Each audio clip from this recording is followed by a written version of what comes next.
Nuevos retos en la educación a distancia y los sistemas colaborativos. Están con nosotros Antonio Rodríguez y Manuel Luque, profesores del Departamento de Inteligencia Artificial de la UNED. Estos profesores han participado en diversas redes y proyectos de innovación docente en los últimos años y recientemente están colaborando en una red titulada Módulo Recomendador a la Colaboración en cursos web de ALF. Hoy han venido para explicarnos los nuevos retos a los que se enfrentan los sistemas de aprendizaje colaborativo en particular y la educación a distancia en general. Y antes de nada, para situar en contexto a los oyentes, en principio gracias por acudir a esta cita los dos y bienvenidos a nuestra radio.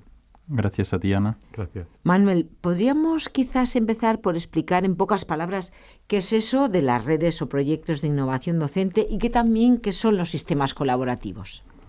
Bueno, Ana, las redes de innovación docente son una iniciativa que desde hace años viene desarrollando el rectorado de la UNED con el objetivo de mejorar la docencia dentro de nuestra universidad.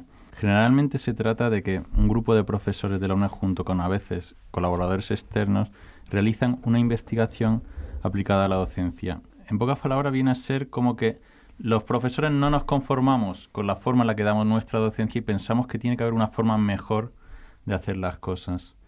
Bueno, y los sistemas de colaboración o sistemas de colaborativos son sistemas donde se le ofrece a los estudiantes la posibilidad de que entre ellos puedan realizar tareas colectivas que incluso después les ayude a su aprendizaje individual de cara al examen de las asignaturas. O sea, que son tareas conjuntas. Sí, generalmente son tareas que se desarrollan en equipo. Generalmente 3, 4 alumnos. A veces está organizado por parte del profesor, pero a veces los equipos surgen de manera espontánea entre ellos mismos. Antonio, volviendo al comienzo, cuando hablamos de que los sistemas de educación a distancia se enfrentan a nuevos retos, ¿a qué retos nos estamos refiriendo exactamente? Buenos días, Ana. Bueno, pues como nuevos retos me querría referir al gran auge de las tecnologías de comunicación y también de sociabilización que hay en la actualidad. Ya no lo veo como una característica del momento actual, si te haces una idea más o menos de las tecnologías que hay ahora, de los avances tecnológicos que se utilizan, sino que es una característica del propio ser humano. Nos gusta sociabilizar, nos gusta hablar con otros, nos gusta entablar relaciones. Quería sacar aquí a colación un aforismo de Marco Aurelio. Los hombres han nacido los unos para los otros. Instrúyelos o sopórtalos. Bueno, desde este punto de vista un poquito estoico, así pesimista, pues nos quiere decir que los hombres estamos un poco para los otros y que solos no nos gusta estar o no podemos estar demasiado tiempo. Y esto realmente en la actualidad es lo que está pasando. O sea, ahora hay un montón de tecnologías en los últimos años que nos ha traído, por ejemplo, Internet. Pues en los últimos años ha habido un gran auge muy popular, por ejemplo, de los correos electrónicos, de los SMS, de los móviles, y la actualidad de los smartphones, de las aplicaciones como WhatsApp, de las redes sociales como Facebook, Twenty, etc. Ya es una especie de droga, esto del Facebook, del WhatsApp, todas estas tecnologías. Y no es porque estén ahí, sino porque nos gusta que estén ahí. O sea, nos gusta sociabilizar, nos gusta entablar relaciones con otros, y eso lo podemos utilizar o deberíamos poder utilizarlo para mejorar la educación, sobre todo en un sistema de educación a distancia, porque ya las distancias entre las relaciones humanas empiezan a tener cada vez menos importancia. O sea, ya no importa que tus amigos estén en el bar de abajo, sino que tus amigos ya están en Facebook y pueden estar a miles de kilómetros. Y aún así puedes seguir hablando con ellos y tienes una relación con ellos como si fueran tus vecinos. Entonces, esto sí que podríamos utilizarlo en la educación, en los sistemas de aprendizaje colaborativo. Nosotros proponemos hacer un análisis de ese trabajo, porque por muchos amigos que se tengan en el Facebook, por muchos grupos que se tengan en el WhatsApp, no significa que trabajen mejor, que van a aprender más. Tenemos que hacer un análisis para saber en qué proceso del aprendizaje colaborativo se encuentran, para aconsejar al equipo docente qué puede hacer, o al menos para avisar que está pasando algo. Lógicamente, a partir de esa experiencia se crean unas pautas, ¿no? Pues sí, justo, se van creando unas pautas que, cada profesor tiene su librillo, Pero claro, en un sistema con muchos alumnos, con mucha gente, pues es que el profesor se puede ver totalmente superado. Nosotros sí podemos dar esas pautas para proponer unos pequeños consejos o unos pequeños avisos para que el equipo docente tenga como más facilidad a la hora de hacer su trabajo. Entonces entiendo que vuestra investigación se dirige, como está comentando Antonio, a la UNED o a los cursos virtuales de la UNED. No me ha quedado muy claro. Sí, Manuel. Bueno, sí, en principio nosotros la propuesta en la que hemos trabajado se ha basado en una aplicación para los cursos virtuales de la UNED, para ALF, que es la plataforma que en este momento se está utilizando. Pero sin embargo nosotros estamos siguiendo un enfoque muchísimo más general que en principio se puede aplicar a cualquier plataforma siempre y cuando se resuelvan ciertos problemas técnicos. Antonio, ¿qué querías comentar? Bueno, quería un poco hablar de ALF, porque resulta que es un sistema que estamos utilizando aquí en la UNED. Nosotros nos hemos centrado en ALF en nuestra investigación, pero nuestra investigación no está restringida a ALF. O sea, ALF es un sistema en los cursos virtuales que hay, que todos los alumnos de la UNED tienen que conocer casi obligatoriamente, pues no es más que un sitio web donde puedes agrupar a los alumnos por asignaturas y ahí les das una serie de servicios, unos foros para que se comuniquen entre ellos, unas carpetas donde guardar documentos, unas tareas que deben hacer en la asignatura. Es como una especie de clase, pero virtualmente. Entiendo, Manuel, entonces que ALF se podría utilizar para que los alumnos colaboren. Pues se puede y de hecho se está realizando en este momento. O sea, como bien ha dicho Antonio, ALF ofrece una serie de servicios para el trabajo de los alumnos, como son una serie de foros, una serie de carpetas. Después hay herramientas más específicas que se pueden aplicar a colaboración, que se aplican, como es el trabajo en equipos, es decir, se les puede asignar a cada alumno dentro de un equipo y se les proponen tareas para que las realicen. Y, por supuesto, ALF ofrece unas herramientas de comunicación para que ese trabajo en equipo se pueda desarrollar prácticamente de la misma forma que en una universidad presencial. Aquí lo importante es que el profesor tiene que hacer un seguimiento del trabajo que van realizando los alumnos para efectivamente verificar que se realiza la colaboración. Pero claro, en la UNED tenemos un problema muy, muy serio y es la escalabilidad. O sea, los cursos de la UNED, sobre todo los primeros cursos, tienen miles de alumnos y ahora recientemente los cursos COMA, como hablamos en un programa anteriormente con el profesor Emilio Letón, están muy en auge últimamente porque están ofreciendo una docencia a gran escala, es una docencia gratuita y donde prácticamente no hay límite de alumnos. Entonces, de lo que se trata es que las posibilidades que ofrecen estos cursos masivos, pues habría que resolver ese problema de escalabilidad, de manera que habría que construir ciertas herramientas que permitieran un poco un seguimiento de las interacciones que se están produciendo en esos cursos para efectivamente comprobar que la colaboración se está realizando de una manera efectiva y que está ayudando a que los alumnos aprendan mejor. Que es de lo que se trata, por supuesto. ¿Y qué proponéis para solucionar estos retos, Antonio? Pues, si quieres, te describo un poco la investigación que hemos hecho y la red docente para que te vayas haciendo una idea. Bueno, nosotros en ALF, en los cursos de ALF, hemos propuesto tareas colaborativas a alumnos. En estas tareas colaborativas les ofrecíamos unos servicios de colaboración y unas tareas para trabajar en equipos. El servicio de colaboración era principalmente los foros, es decir, comunicarse entre ellos.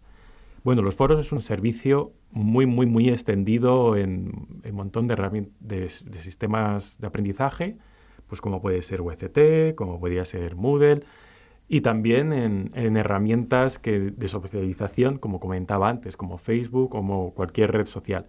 Es decir, ya los alumnos están acostumbrados a utilizar estos. Nosotros hemos analizado qué han hecho nuestros alumnos en los foros y hemos buscado indicadores de la actividad, la iniciativa, la regularidad de las interacciones y del prestigio que podía tener el estudiante en relación a sus compañeros. Hemos utilizado técnicas de minería de datos para agrupar a los alumnos dependiendo de estas interacciones y para intentar identificar qué interacciones, qué características del alumno eran más importantes para la colaboración. Esta ha sido mi tesis doctoral, realmente.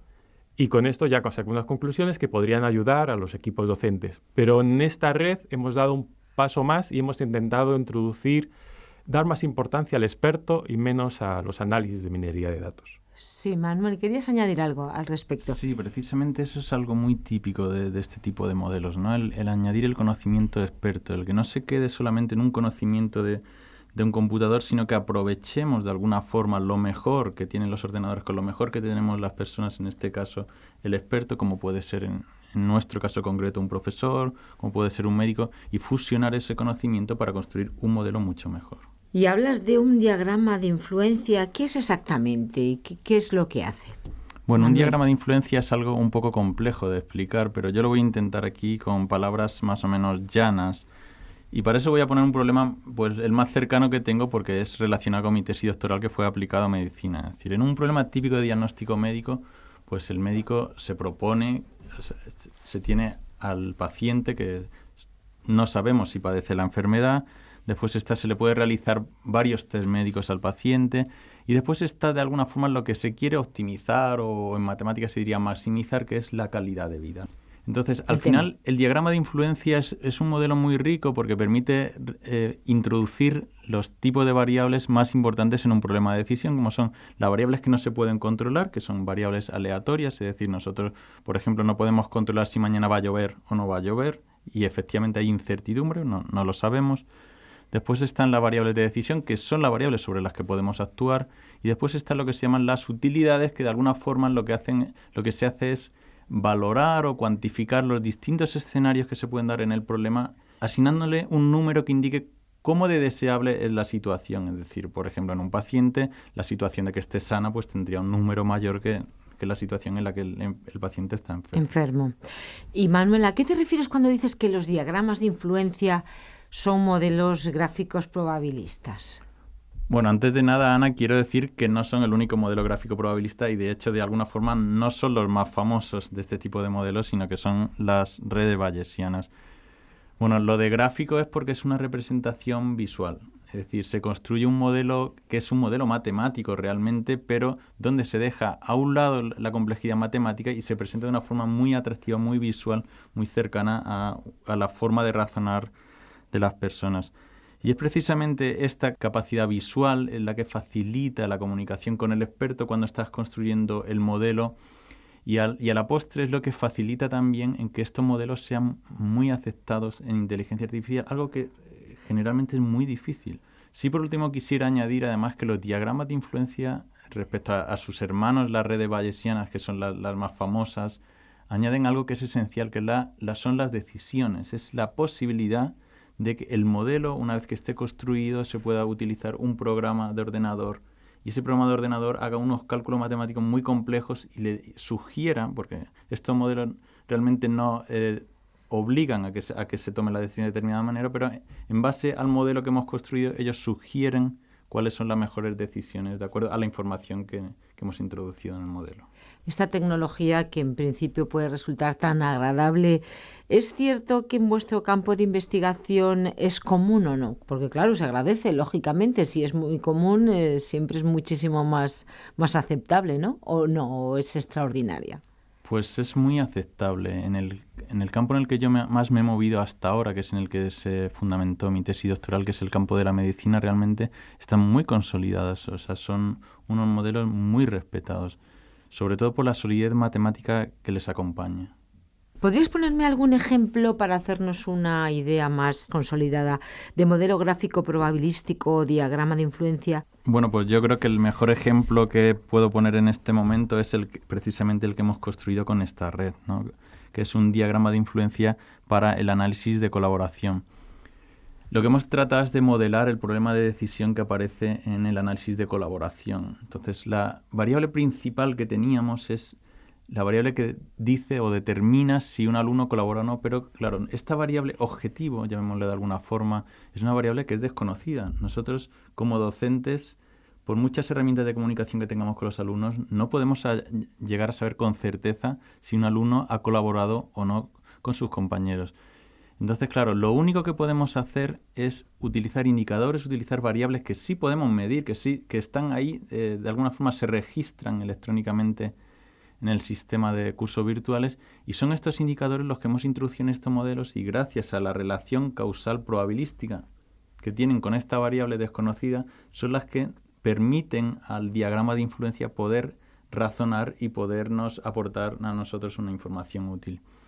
Sí es importante que hemos incluido, obviamente, la variable de decisión, que es la que nos intentamos nosotros que el diagrama de influencia nos diga qué es lo mejor para cada escenario, para cada alumno en concreto. Es decir, de acuerdo al patrón, a los indicadores del alumno, pues en un caso, para un alumno, el sistema nos dirá, mira, hay que recomendarle actuar, hacer algo, porque este alumno no está colaborando. En cambio, para otros alumnos, de acuerdo al patrón de comportamiento que han tenido, pues puede que nos diga que este alumno está yendo bien en cuanto a colaboración y que no tiene que cambiar lo que está haciendo hasta ahora.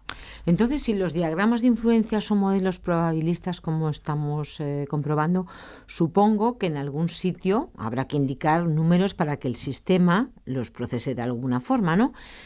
¿Tuvisteis que hacer algo en este sentido, Manuel? Pues sí, bueno, primero es que los números son esenciales. O sea, estos modelos, por muy gráficos que sean, muy cercanos a nosotros, son los números al final, junto con la estructura del modelo, la que determina al final lo que va a ser el resultado. En ese sentido, lo primero que tuvimos que hacer fue asignar las probabilidades. Pero bueno, en ese sentido tuvimos suerte, teníamos el registro de varios cursos académicos y con la ayuda de un programa de ordenador, pues... No fue nada complicado. No, para nada. Fue como se dice, fue contar. Es decir, fue de alguna forma mirar todos, o sea, cuántas tuplas o cuántos registros había en cada caso y sacar la estadística. Uh-huh. Por ejemplo, una típica pregunta que podía aparecer en el modelo es: ¿cuál es la probabilidad de que el alumno inicie un número alto de conversaciones si es un alumno que colabora? Y si no colabora, pues de alguna forma fueron las preguntas que se tuvieron que responder en esta fase de cálculo de probabilidades. Después también, en esa idea nuestra de fusionar el conocimiento experto con el conocimiento automático de los programas de ordenador, el experto se encargó de asignar las utilidades, que es coger cada escenario posible de colaboración y asignarle un valor numérico que cuantificara cuánto de deseable es ese escenario. Uh-huh. Es decir, por ejemplo, si un alumno colabora, lo deseable sería ya no recomendarle colaborar. Entonces, en ese sentido, lo que intentamos es que el experto, efectivamente, a los alumnos intentara animarles a colaborar, pero sin ser perturbador, en el sentido de que el alumno que lo está haciendo bien, pues no hay que decirle nada. Es como si a nuestros hijos le dijéramos, han venido con buenas notas a casa, y les castigáramos. ¿Y qué ventajas tiene utilizar esta tecnología sobre otra? O sea, ¿qué queríais encontrar exactamente? ¿A dónde queríais llegar? Bueno, nosotros lo primero que queremos, o sea, tenemos una creencia muy fuerte en que hay que automatizar los procesos en la enseñanza a distancia, como para poder hacer que sea realmente escalable, ¿no? Y que los profesores nosotros nos centremos en lo que sabemos hacer bien. ¿De acuerdo? Entonces ese fue el objetivo número 1. Después está el hecho de que las personas, hay que recordar, Ana, que son modelos probabilísticos. Las personas para los cálculos probabilísticos no se nos dan nada bien. Entonces, en ciertos casos puede ser muy complicado que una persona pueda calcular las probabilidades. Y voy a poner un ejemplo para que la audiencia se haga una idea. Es un ejemplo también cercano, un ejemplo médico de mi tesis doctoral.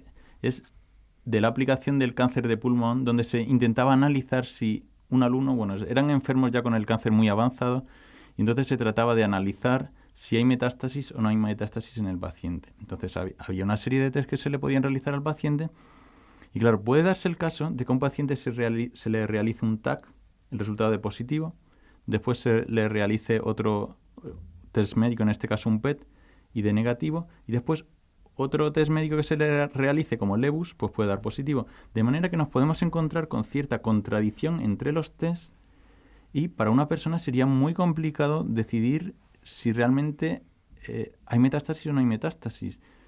Claro, en este caso tendría que saber la fiabilidad de cada prueba diagnóstica, si una es más que otra o no. Efectivamente. O sea, esos números el médico los puede tener, pero es que incluso teniendo esos números es un cálculo matemático muy complejo.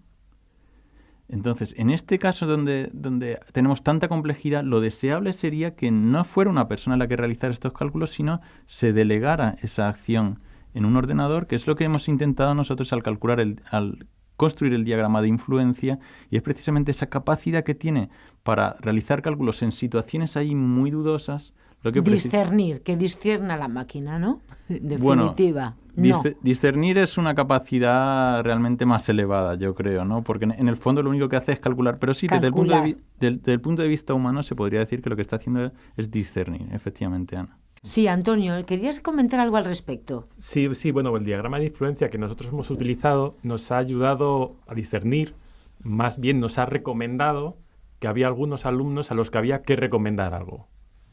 Pero hemos tenido, además de esto, ya sabíamos qué alumnos había que recomendar, hemos hecho un análisis de los propios resultados que nos daba el diagrama de influencia para intentar obtener la causa de por qué nos estaba decidiendo que habría que hacer una recomendación. Sí, Manuel, y entonces el diagrama decide, pero ¿da una explicación directa de la razón por la que ha tomado esta decisión o cómo? Bueno, realmente, Ana, no da una explicación directa. Esa es una línea de investigación muy compleja en la que también hemos estado trabajando en el Departamento de Inteligencia Artificial. Realmente hay que pensar que realmente son números lo que el ordenador ha utilizado y ha hecho unos cálculos muy complejos. Y realmente no hay forma directa de que nos dé una explicación de por qué cree que es mejor recomendar, por ejemplo, en un caso, frente a no recomendar. Además, en el caso concreto del análisis de la colaboración, a nosotros nos interesa el significado pedagógico que cada acción, que cada cálculo que haya realizado, y eso es realmente... Que es el fin último, claro. Ante esta cuestión, ¿cuál fue la siguiente secuencia, Antonio? Pues mira, nosotros lo que hicimos es volver a aplicar técnicas de minería de datos, esta vez a los resultados que nos daba el diagrama de influencia. ¿Y qué encontrasteis? Pues mira, primero intentamos utilizar una tecnología que nos ayude, una tecnología que normalmente lo que hace es explicar por qué hace algo. Estos son los algoritmos de árboles de decisión que lo que hacen es clasificar. Ya las instancias estaban clasificadas como alumno a quien recomendar o no, pero nos explica por qué ha clasificado de esa forma. Entonces, utilizamos estos algoritmos y nos ayudó a entender por qué el diagrama de influencia había clasificado así. Además, estos algoritmos lo que hacen es que demuestran esta explicación de una forma visual, que lo que llamamos árboles lógicos. En una estructura de árbol nos va comentando por qué ha clasificado cada instancia de una forma u otra. Por ejemplo, en el caso de querer clasificar a flores por el tamaño de sus pétalos, además de conseguir clasificar las flores por el tamaño de sus pétalos, nos diría, pues esta flor es tal tipo porque su pétalo es de tal tamaño, y esta flor es de otro tipo porque su pétalo es un poquito más grande. Es decir, nos está explicando el porqué, la causa. Y eso es lo que hemos utilizado nosotros para encontrar la razón de la propia recomendación. Y en este caso hemos encontrado 4 escenarios. 4 escenarios que era pues, el típico, cuando todo va bien, si le pide recomendar, que eran casos muy, muy, muy pequeños, es, claro, para darle un espaldarazo al alumno. Va muy bien, esto va fenomenal. En el caso de que los indicadores indiquen que hay algunos que van bien y otros que van mal, es que, claro, la situación es problemática. Parece ser que no hay nada que llame la atención poderosamente, pero, claro, la situación es problemática, entonces habría que avisar al alumno de que algo está pasando o algo puede pasar en el futuro. Esto no va del todo bien. El tercer escenario sería que todo va mal. Aquí hay algún problema. Y el cuarto escenario es que no es que todo va mal, sino que tus compañeros de alguna forma te están ignorando. Eso no es que indique que tú estés haciendo algo mal, pero puede ser que tus compañeros sí estén haciendo algo mal. Ese es el cuarto escenario que nos ha ayudado a descubrir el análisis que hemos hecho del diagrama de influencia.